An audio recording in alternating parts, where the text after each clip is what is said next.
죄인들은 영원한 생명을 얻었으니 요한복음에 이렇게 기록되어 있습니다. 그러나 이것을 기록한 목적은 예수님이 하나님의 아들 그리스도라는 것을 여러분이 믿게 하고 또 여러분이 믿고 그분의 이름으로 생명을 얻도록 하기 위함입니다.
벅찬 감격과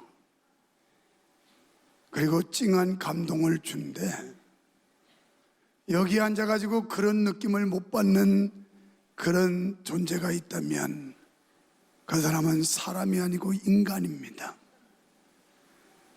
나는 시종 보면서 가슴이 울컥거리고 이 스토리를 보면서 저게 그 예수님의 십자가의 죽으심과 그리고 부활하심의 이 연출이야말로 이건 어떤 메시지보다도 강렬한 그런 감동을 주는 메시지였다고 믿습니다.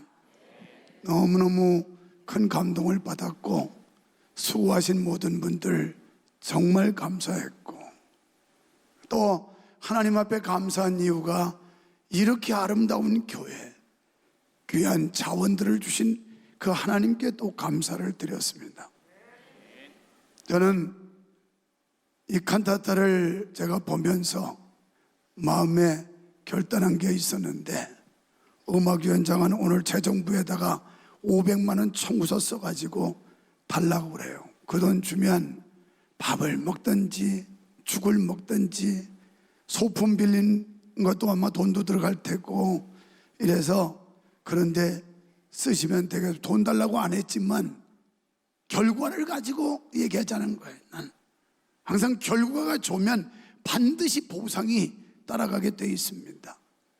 여러분, 우리가 하나님 앞에서 아름다운 결과를 만들어내면 반드시 하늘의 보상이 있다고 믿기 때문에 우리는 헌신할 수 있고 희생할 수 있고 충성할 수가 있게 되는 줄 믿습니다.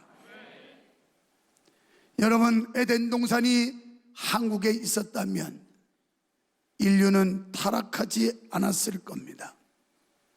왜냐하면 뱀이 유혹할 때 이브가 뱀탕을 끓여버렸을 거기 때문에 그렇습니다. 설령 이브가 뱀의 꼬임에 유혹에 넘어갔다 하더라도 그러나 절대 아담이 타락할 리가 없습니다. 왜냐하면 한국 남자치고 여자 말 듣는 남자가 없기 때문에 그렇습니다. 그렇습니다. 우리는 들을 말과 듣지 말아야 할 말, 우리가 귀담아 들어야 할 말과 귀 거슬려 들어야 할 말이 있을 것입니다. 사람들은 잘못된 말에 귀 기울이고 귀담아 듣다가 자신도 손해보고 남도 피해를 끼치는 일들이 얼마나 많은지 모릅니다. 사랑하는 성도 여러분, 오늘은 부활주일, 저는 이 부활은 실화라고 제목을 정해보았습니다. 가상현실이 아닙니다. 전설도 아닙니다. 소설도 아닙니다. 이것은 엄연한 사실이라는 말씀입니다. 예수님이 부활하심은 실화입니다. 예수님은 살아계셔서 지금도 하나님의 보좌 우편에서 우리를 위해 중보하시며 우리를 사랑하고 우리를 축복하고 도와주시는 예수님인 걸 믿습니다. 예수님은 여러분과 나의 죄를 위해 십자가의 대속의 제물이 되셨습니다. 그분은 십자가에 달려 모진 고초를 당하셨고 그리고 채찍에 맞으시며 조롱과 멸시와 천대 그리고 타오르는 목에 해융의 신포도주를 입술에 죽여주며 얼마나 그를 고통스럽게 했는지 모릅니다. 6시간 동안 십자가에 달려 온갖 고초 당하시고 피 흘려 죽으셨습니다. 마지막 운명하신 뒤에 그것도 부족해서 확인 사살을 하며 다시 한번 예수님의 옆구리에 로마 군병은 창을 찔렀습니다. 예수님은 완전히 죽으셨습니다. 여러분, 예수님이 가상적으로 죽은 게 아니라 그분은 완전히 죽으셔서 무덤에 장사 지내셨습니다. 그리고 그가 생전에 하시던 말씀이 생각났던 대제사장, 장로들, 서기관들은 빌라도에게 이렇게 요청합니다. 무덤에 돌을 맞고 인봉을 치고 누구도 이 시체를 손대거나 훔쳐가지 못하게 해달라고. 왜냐하면 그가 생전에 있을 때 자기를 죽여도 사흘 만에 부활한다고 했기 때문에 하마터면 소요가 일어나고 백성들에게 큰 소란이 일어날 수 있으니 막아달라고 하는 부탁을 합니다. 빌라도는 이들의 요구에 응하고 군병들을 시켜서 인봉을 치게 합니다. 그리고 돌을 지키고 있습니다. 밤새도록 이들은 지켰던 이유가 조작이나 유언비어를 방지하기 위해서 무덤을 지켰던 것입니다. 인봉은 누구도 그것을 떼는 순간 사형을 받게 되어 있었습니다. 그러니 예수님께서는 완전히 죽으셨고 완전히 무덤에 장사 지냄 받으셨습니다. 누구도 당시에 이 상황을 조작할 수 없는 현실이었습니다. 어떤 누구도 이것을 짜맞추기로 만들어낼 수 없는 상황이었습니다. 예수님은 완전하게 죽으셔서 완전히 무덤에 갇히게 되셨습니다. 그런데 이때 하나님의 놀라운 능력이 나타났던 것입니다. 큰 지진이 났고 천사가 하늘에서 내려와 무덤을 막고 있던 돌을 옮겨 놓았습니다. 얼마나 우레와 같았고 얼마나 천지가 진동했던지 수직하던 자들이 기절할 정도였다라고 성경은 증언하고 있습니다. 이것은 전적인 초자연, 초능력의 하나님의 역사였습니다. 그 당시에 돌무덤을 옮길 자는 이 지상에 어떤 인간도, 어떤 사람도, 어떤 제자도 없었습니다. 단 하나님이 하실 수 있었고, 하나님이 역사해 주셨고, 하나님의 능력을 보여주셨습니다. 여러분, 예수님은 사흘 동안 무덤에 갇혀 있었습니다. 왜 하나님께서 하루 만에 부활시키지 않고 이틀 만에 부활시키지 않고 3일 동안 무덤에 가둬놓았을까요? 이것도 사람들의 유언비어나 사람들의 잘못된 생각과 이해를 깨뜨리기 위함이 아니겠습니까? 우리의 장례 문화도 보면 사람이 죽으면 보통 최하 3일 정도의 장례를 치릅니다. 그리고 숨이 멎었다고 바로 이음을 하는 게 아니라 적어도 이틀째 되는 날 이가 죽음이 확실한지를 기다렸다가 결국 삼배를 가지고 감고 7매듭을 묶어서 염이라는 걸 하게 되고, 그 이후에는 관에는 뚜껑을 넣고 못질을 하게 되어 있습니다.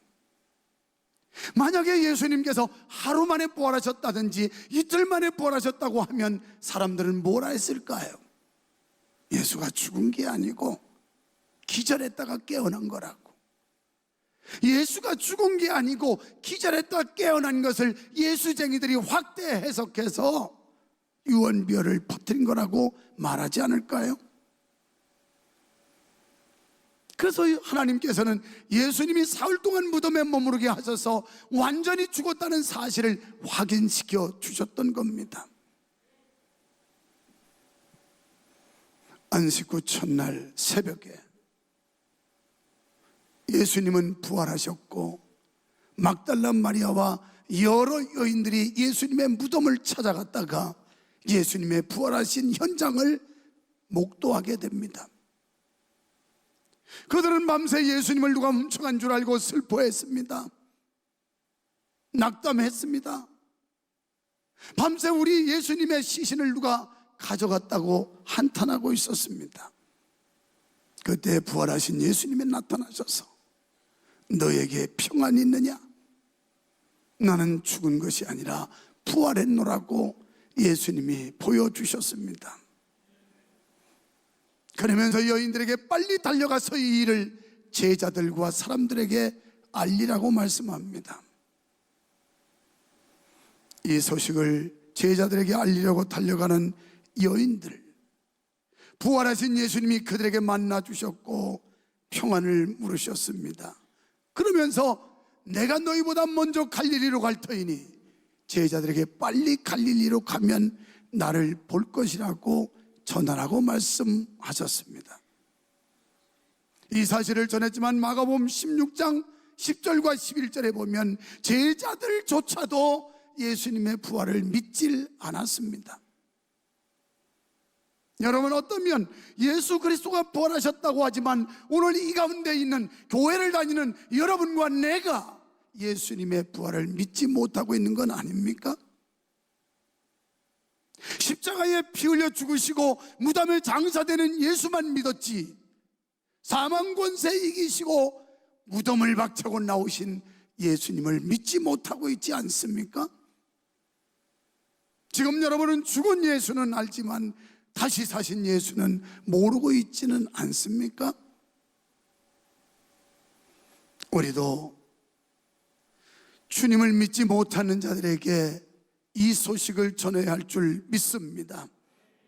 사랑하는 성도 여러분, 예수님의 부활은 실화인 줄로 믿으시면 아멘 합시다. 고린도전서 15장 14절에 만약 그리스도의 부활이 없다면 우리보다 불쌍한 사람들이 없다라고 그랬습니다. 저는 새가족 신방을 가면 반드시 빼지 않고 하는 말이 하나 있습니다. 여러분, 만약에 천당과 지옥이 없다면 우리처럼 불쌍한 사람이 없습니다. 그런데 분명한 사실은 사람은 반드시 한번 죽는다는 사실입니다. 이건 자명한 사실로 지금까지 산 사람도 없고 앞으로 영원히 살 사람도 없는 것은 분명한 사실입니다. 바로 여러분도 죽고 나도 죽을 것입니다. 중요한 것은 사후의 심판인데 죽음 뒤에 가야 할 영원한 두 세계가 있는데 그게 바로 하나는 천당이요 하나는 지옥이라는 말씀입니다. 두 것 중에 어디를 가도 뒤늦게 후회하고 뉘우쳐도 바뀔 수 없고 후회해도 돌이킬 수 없고 변하지 않는 세계가 사후에 가야 할 영원한 두 세계, 천당이냐 지옥이냐 하는 겁니다. 우리 위하여 십자가의 대속의 피를 흘려주신 예수 그리스도를 마음의 구주로 믿고 부활하신 주님의 소망을 갖는 자는 천국에 가지만 아직도 의심하고 주님의 대속의 은총을 받아들이지 않고 부활의 사실을 인정하지 않는 자는 지옥에 갈 수밖에 없다라는 것입니다. 바로 우리를 지옥의 영원한 고통과 심판에서 하나님께서 우리를 건져주셨고 하나님의 자녀가 되게 하셨습니다. 만약에 예수님이 부활하시지 못했다면 예수님의 죽음은 헛일입니다. 십자가에서 피 흘리고 죽으셨지만 다시 사시지 못했다면 아무런 의미도 가치도 없는 죽음입니다. 그러나 주님의 죽음이 의미가 있고 가치가 있는 것은 다시 사셨기 때문입니다. 여인들을 만나 주셨던 예수님은 제자들에게 또 나타나 주셨습니다. 오늘 본장 16절에 보면 11 제자들에게도 보여주셨다라고 말씀하고 있습니다. 마가복음 16장 10절에는 슬퍼하는 사람들에게 이 소식을 전했고 두 사람이 걸어서 시골로 갈 때 예수님께서 그들 가운데 나타내 보여주셨습니다. 사랑하는 여러분, 부활하신 예수님께서는 유령이 아니라는 사실을 확인하시기 위해서 누가복음 24장 39절에 제자들 그룹의 자리에 있지 못했던 도마라는 제자가 나는 믿지 못하겠다, 내가 예수님을 직접 만져보고 만나지 않고는 믿지 못하겠다고 말합니다.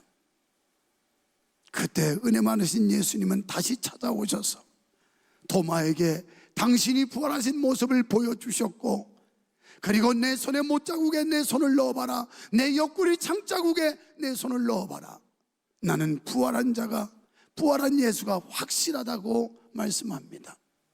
이때 비로소 도마는 주여 내가 믿겠습니다.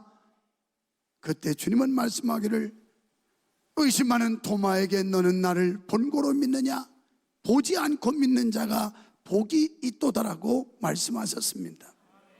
사랑하는 여러분, 우리는 지금부터 2000년 전에 부활하신 예수님을 본 사람들이 아닙니다. 그러나 우리는 그분을 믿고 있습니다. 여러분, 많은 사람들이 말하기를 내가 확인하고 경험하기 전까지는 믿지 않겠다는 말을 하는데 이것은 잘못된 생각입니다. 그건 믿음이 아닙니다. 히브리서 11장 1절에 보면 믿음은 바라는 것들의 실상이요 보지 못하는 것들의 증거라고 했는데, 여러분, 보고 경험한 것을 믿는다는 건 인정하고 동의하는 겁니다. 내가 확인했기 때문에 인정한다, 동의한다. 그러나 믿음이라고 하는 건 내가 직접 확인하지 않았는데도 그 사실을 인정하고 받아주는 게 믿음입니다. 바로 우리는 예수 그리스도, 성경에서 말씀하고 있는 예수님이 다시 사셨다는 이 사실, 예수님이 여러분과 나를 위해 십자가 지고 죽으셨다는 이 사실을 우리는 가감없이 그리고 전혀 불편함 없이 믿을 수 있는 이 마음은 하나님이 주신 마음인 줄로 믿습니다. 또한 예수님이 유령이 아니라는 사실을 확인하기 위해 요한복음, 누가복음 24장 42절로 43절에서 구운 생선을 직접 잡수셨습니다. 사람들은 유령일 거야, 영만 동동 떠다닐 거야, 이렇게 오해할 수도 있을 겁니다. 그러나 예수님은 실제로 몸이 부활하셨다는 걸 보여주기 위하여 너희가 잡은 생선을 구워오너라, 생선을 구워 갖다 드리니 구운 생선을 직접 잡수셨습니다. 요한복음 21장에 밤새도록 고기 잡다가 헛수고한, 실망하여 자기의 본업으로 돌아갔던 베드로와 제자들에게 나타나셔서 너희가 고기 좀 잡았느냐? 밤이 맞도록 수고했지만 잡은 것이 없습니다. 저 깊은 데로 가서 그물을 던져라. 그때 그들은 우리가 밤이 맞도록 수고했지만 말씀에 의지하여 그물을 내리리다 하고 그물을 내렸더니 153마리라고 하는 많은 고기를 거둬 자기들 배뿐이 아니라 동료들의 배까지도 채움에 배가 잠길 지경이 되었더라, 이렇게 말씀하고 있습니다.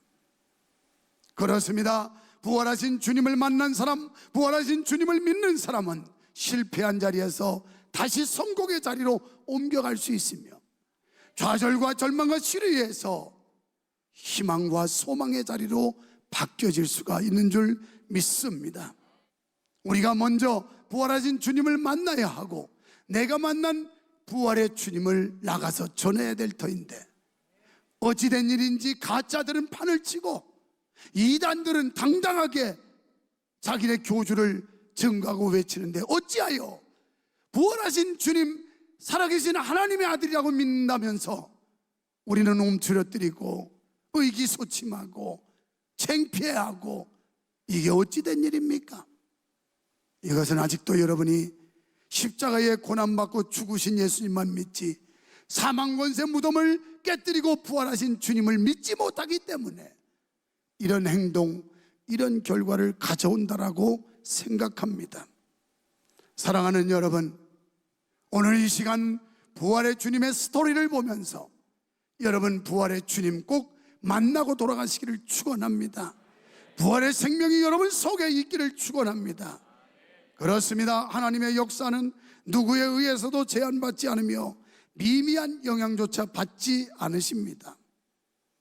꼭 바라기는, 간절히 당부하기는 부활의 주님을 만나십시오. 그리고 부활하신 주님을 전하십시오. 더 많은 사람들에게 예수는 생명이요, 예수는 소망이요, 예수는 부활하신 분이라고 외칠 수 있는 우리 모두가 되기를 주님의 이름으로 축원합니다.